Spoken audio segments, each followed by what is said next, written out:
What I'm going to focus on right now is about your mission and growth of this organization. As you get older, and this past Tuesday, I think I crossed over the middle age and had my first granddaughter get older. As we age, people tend to pay less and less attention to what we say, regardless of our prior experiences or achievements. So one of my focus today is to talk about how this organization can leverage its collective experiences to become a real voice or more of a voice for this particular industry. So I'm going to spend some time, about 10 slides, talking about ways you all might consider enhancing the education aspects of this industry, as well as being a vocal advocate for this lifestyle, as well as how providers financially manage their institutions.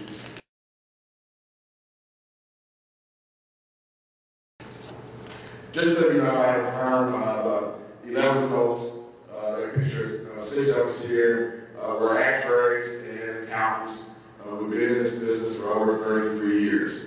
We focus exclusively with working with CCRCs. In fact, the term CCRC was coined when we wrote the Green Book, I think it's the longest copy of it, by a fellow actuary who's a resident of a retirement community in North Carolina right now. So very familiar with the concept.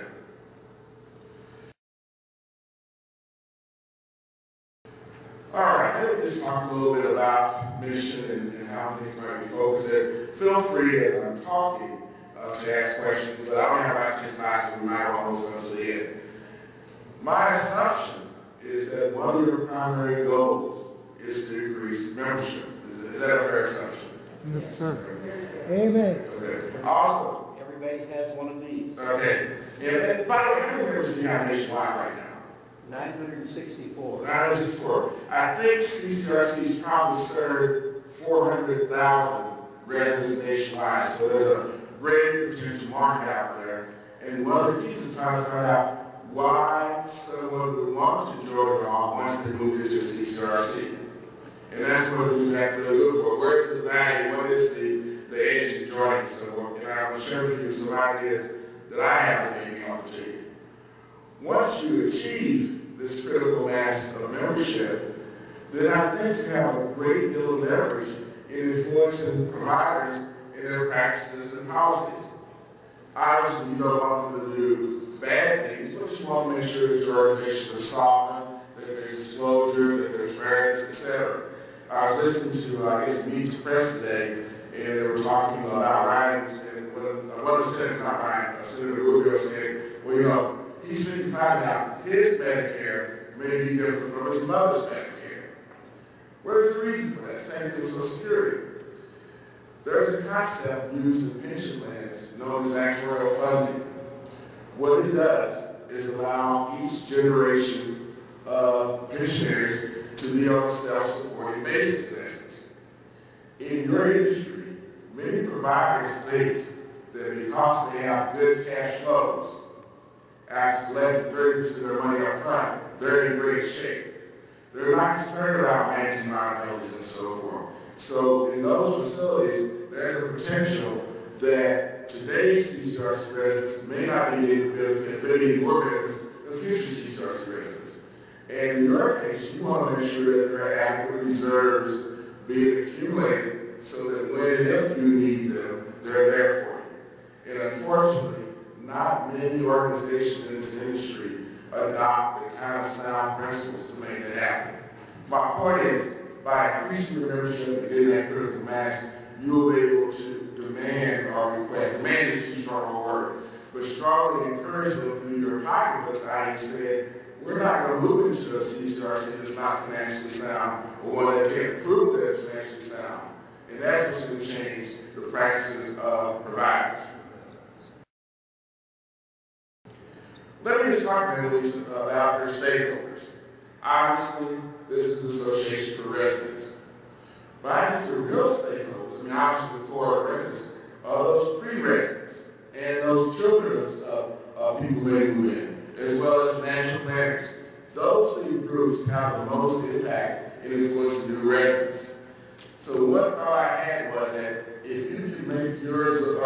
information of value or position it in some way, i.e. website, etc., where those three groups see value in it, then that will help grow your membership because they'll be looking to find out what's going on in a particular CCRC, possibly comments similar to what we do with Craigslist or Expedia, where people write in their business and travel. I mean, you all have a captive audience where you can candidly, but fairly, let me speak to candidly and fairly is very important because many times when you go to forums, the people who complain are all the ones that oppose the people that are happy don't say anything, so you're one side view.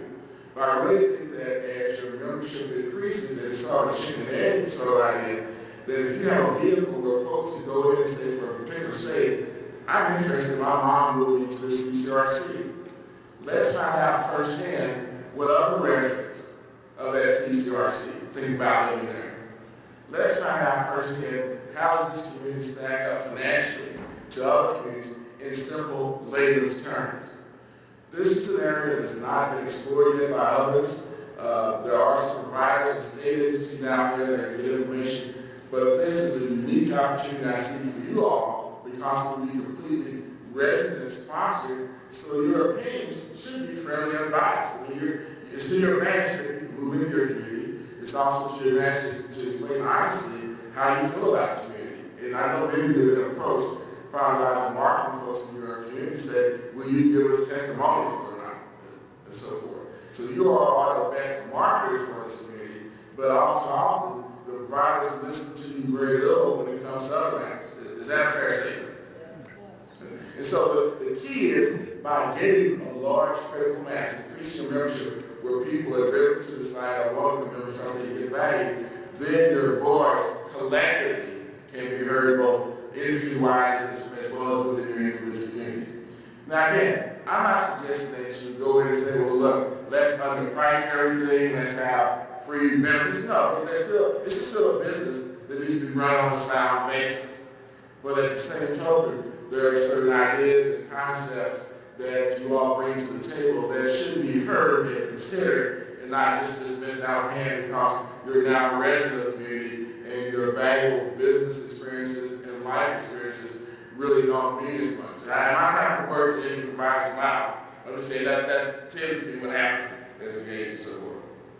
So my point on the slide is that beyond the residents, if we can find a way to get to these other stakeholders, prospective residents, the children and family whose parents want to move into a community that may be 3 or 4 states away, a way to get them to look at this site as a source of information about their facility, as well as financial planners who are advising people moving in. That could be your secondary market and a real target to help build up this membership.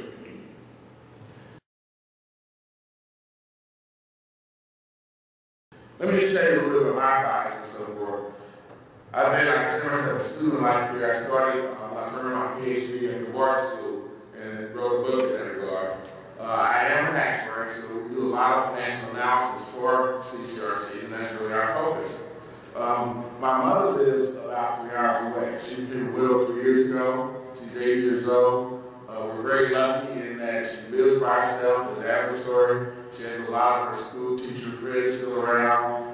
She is a part of in Monterey. It's about a mile from the house, so she gets up every day and goes to work. So she has her own single unit CCRC. But the problem is, can we really maintain that over long term? So certainly I'm just going to look if there's a CCRC in Knoxville that I feel comfortable with, I would want to move into that. And so I'm a big proponent of CCRCs. In fact, I plan to move into one. And this year I'm starting actively on developing a more diverse CCRC. You all may or may not know, minority participation in CCRCs nationwide is very small, under 1%. It's not because of discrimination or anything like that. It's just a concept that really hasn't been reached out or is understood by lots of portions of our population. I think there's a great opportunity for a more diverse CCRC, and I hope to develop one in Atlanta with the chain of such communities promoting health and wellness throughout the country. So I'm really invested in this industry, and I think I'm really invested in your organization in terms of what residents can do and bring to bear. I believe I have visited more CCRCs than anyone in the country over the last 30 years. I'm pretty sure I've been over 500 or more different sites. Oftentimes we're asked to speak to the residents, but typically we work with the board of management. And when I talk to residents, rarely do I find a resident who is unhappy about moving in. They like the lifestyle. It's a great lifestyle. It may not be for everyone, but it's certainly a valued lifestyle for those who understand the concept. It's not an old folks home, as you all know. It's a place where you have a lot of freedom and so forth, that you don't have to worry about cleaning your yard, maintaining a house. You don't have to worry about someone taking the doctor. It can be very liberating. You really get to lead that golden life of independence and so forth, and yet your children and friends can still visit you. But every night you be surrounded by friends and colleagues, enjoying that camaraderie and dinner and so forth. And that's the message I think really needs to get out about this industry, which has been done in the past. Which I read is one of your primary focuses. How do you promote the growth of this industry? Certainly the CCRC lifestyle has not been one that's very widespread. I think 1 in 20 income qualified households move into the CCRC. But how can you help promote that?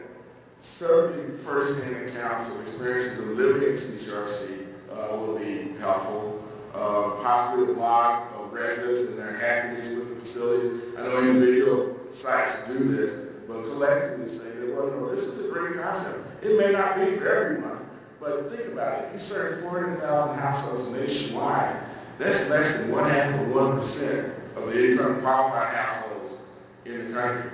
You don't have to be the Main Street product. But if you could increase that by 3 times, that's a 3 times growth for the next 10 years. So it's something still is of value for folks to be involved. Another thing that you all can do is certainly there have been various attempts to quantify the solvency of these communities.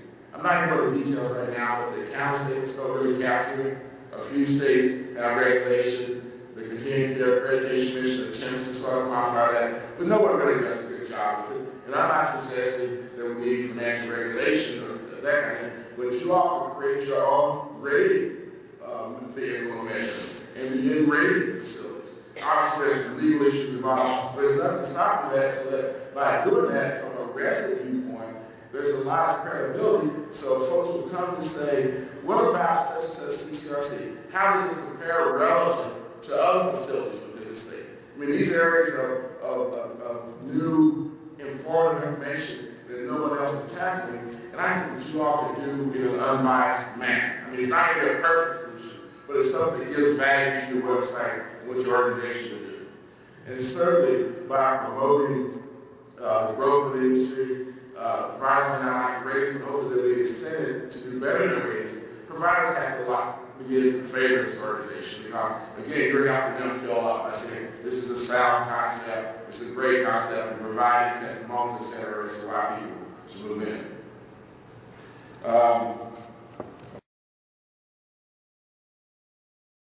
To get off that, how many people here regret they moved into a CCRC? Does anyone? No, let me ask you this question. Once you moved in and were there for a couple months, did you wish you had moved in sooner? Yeah. And that's why I get a lot of that. Obviously, I want to stay in my own home and age in place. One of the things that this organization could do is begin to educate folks about aging in your own home. It's a nice idea, but it may not be the best way to still out your golden years.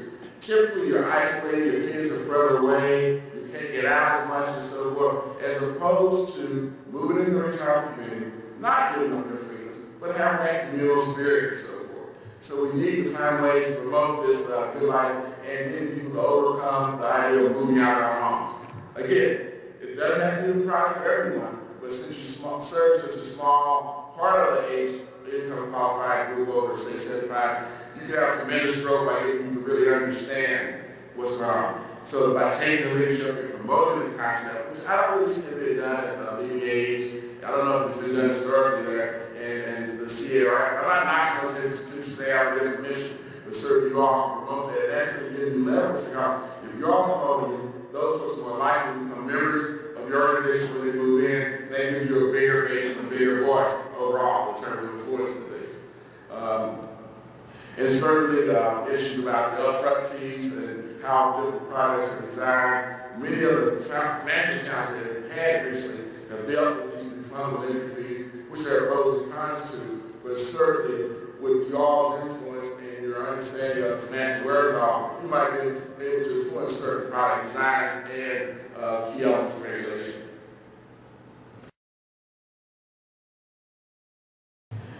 How many people are familiar with the concept continuing care at home?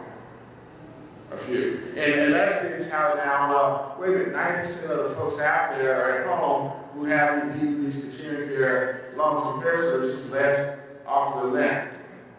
And it's a not reasonable concept. It's really long-term care, it's long-term care insurance.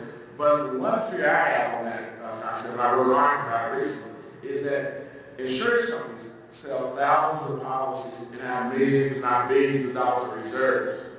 CCRCs have gotten around the regulatory aspects, say we can offer a CCA at home and offer maybe 10 or 100 policies with very limited reserves. And I'm not saying the concept is bad, it's just a very risky kind of proposition. So my point is that this organization is about CCRC residents. This is the one that needs to grow. CCAC, while it's being touted by certain developers, and that's really where it's coming from, developers, as a better alternative to CCRC, I really don't see that from a financial risk viewpoint, nor from a lifestyle viewpoint. It's just like buying long-term care insurance. And it's interesting how history repeats itself, but most people don't study history. 30 years ago, there was a developer named Reverend Bird, and he developed a bunch of John Knox villages around the country. Has everyone know where John Knox villages in retirement community? They're all over the place. At the time, Prudential Insurance Company was his financial backer. They provided mortgages for these facilities. About 10 years ago, there was a federal court case and pretty much Prudential forgave all their mortgages because the pricing was way off and so forth. It was underpriced. My point is, when we look at these new concepts, CCAHs, we don't know a lot about it. It's been promoted by developers. Many times, things can initially be underpriced and it's the consumer's left over the bag and so forth. So I'm not knocking the concept, but I don't really see it as a viable alternative to CCRCs.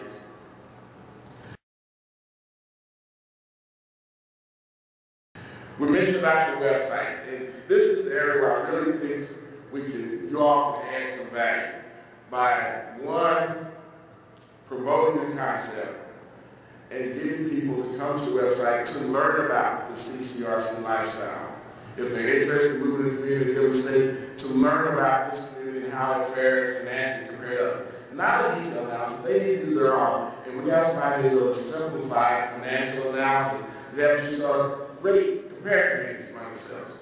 But more importantly, as you increase your membership, as I did before, individual members can give their evaluation in a survey of some type of living in this community, the pros and the cons. This does not need to be some pride match. It needs to be a very well-balanced, objective kind of assessment. But just think, in the state of Florida, I think there's some 60-odd communities. Let's say you all have residents, members of each community, and 2 or 3 of them wrote an assessment of the lifestyle in the community. Then a prospective resident, be it they're in Florida or coming from Oregon or wherever, could come to your website and maybe for a nominal fee, maybe for $1 per look or $5, and come and say, what is the Residents Association think about, or members of the Residents Association think about the various CCRCs they want to live at in Florida. What a powerful tool that could be. And you are in a unique position to control it, obviously through your membership, because no one else is really organizing residents and so forth. So I think that if you can look towards some way to do that, and then begin your residents to voluntarily to complete an objective survey, and I can't say objective enough. If you do this and it becomes really a bashing on the individual providers, etc., it's going to go nowhere. You've got to have some sort of balance of objectivity. It may be that you might have the Florida surveys reviewed by members in another state to sort of weed out the outliers and so forth. I think there's a way to handle that. I think that you begin to develop a tool that no one else has, no one else can easily develop, and begin to add some real value to your website and your organization. I'm not saying the organization I'm bad now. And my thought was, if there's a way that someone for $1 can look at how CCRH's evaluation of Florida communities works, that's a nominal fee, or like the one in New York. And that can begin to generate some potential revenues for you down the road. But again, it's starting to change the net. You just start with your existing communities and keep building on that. But I really believe that the website is where you begin to build some new value and so forth.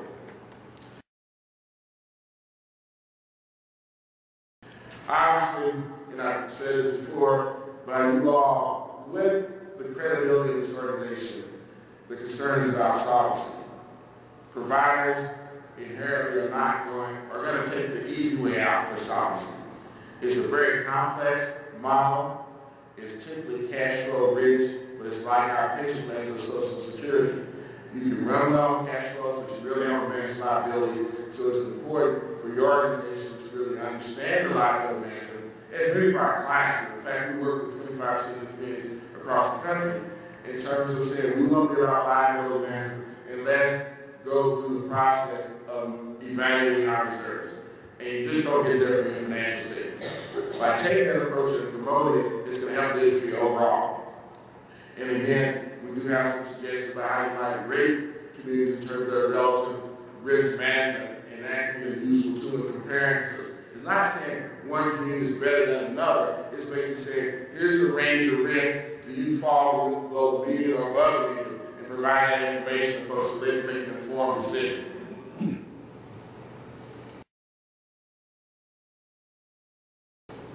If you're able to, say, increase membership from 900, let's say 10,000 in the next 5 years, and begin to have a website that has resident rating of individual communities for various states. I think I'm 37 states with CCRC right now. And if you have a beginning rating situation, we'll provide this to you.